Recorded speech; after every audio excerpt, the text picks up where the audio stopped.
PEGI 16.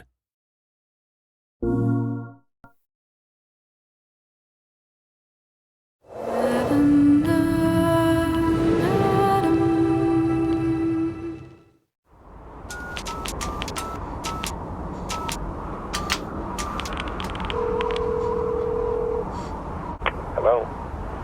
Nathan? Jody? Jody, where are you? They're back. They're all around me. Good God, Jody, what's happening? When we started a project, I think especially with the games, it's a hard thing to kind of fully understand the size of it and the complexity of it, because it's something that you have to live and breathe. Games are just the same as films. You start off with stills or the actual artwork that's drawn inspiration to them. Getting the same information as a film about the characters and their background and the colours of the game and the general just feel of it is how normally it starts. But it instantly sort of transpired that this was slightly more ambitious and this was slightly more interesting than other things we had looked at in the past. The way you tackle any of these things, you really try to know the life story of your character. And I think that's why, you know, especially this game is so interesting, because it is, you know, people ask, is it a film or is it a game? And there is no difference. Not to me. You could sit there and watch it as a film. So the way of trying to musically tell a story is the same process.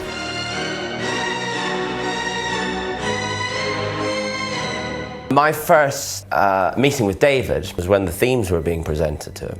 I don't know about you, but I find it very scary when you've put your heart and soul into writing a piece of music that this person has been writing this character for years, and all of a sudden I've been invited into this world and been there for like a month, and I'm now trying to say, well, this is this person's character.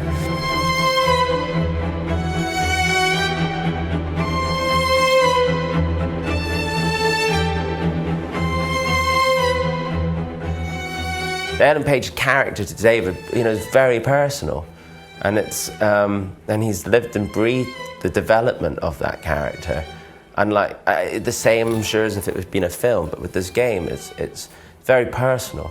Look, this is what all good filmmakers have in common.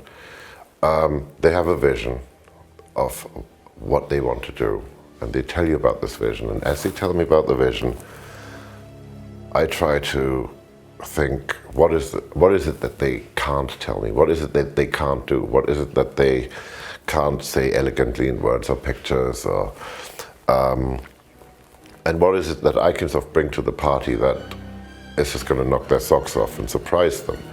And a good filmmaker will always let you do that. If you look at the like the 3 Dark Knight movies we did with Chris, we really, like each one, we put everything in, all of us. And went, okay, that's it, you know, we can't possibly do another one. And then somebody would come up with like, well, maybe what if? I do try to create an environment around me that lets people tell me their worst ideas, you know, because they're usually their most secret and private and most precious ideas, and something cool will come from it. As games develop, as this new art form develops, we can become more cinematic.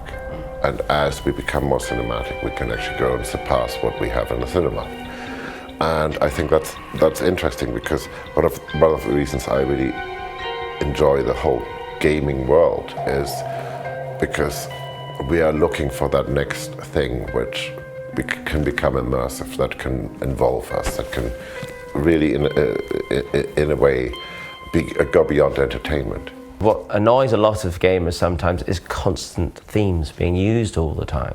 Because unlike a film, that your experience is an hour and a half, but with this game, some people sit there for 5-6 hours, and you don't want to kill them with this theme that keeps appearing all the time. So I think what the challenge with this game was to try to figure out a way of musically telling a story and having development of the characters, but not necessarily make it be repetitive.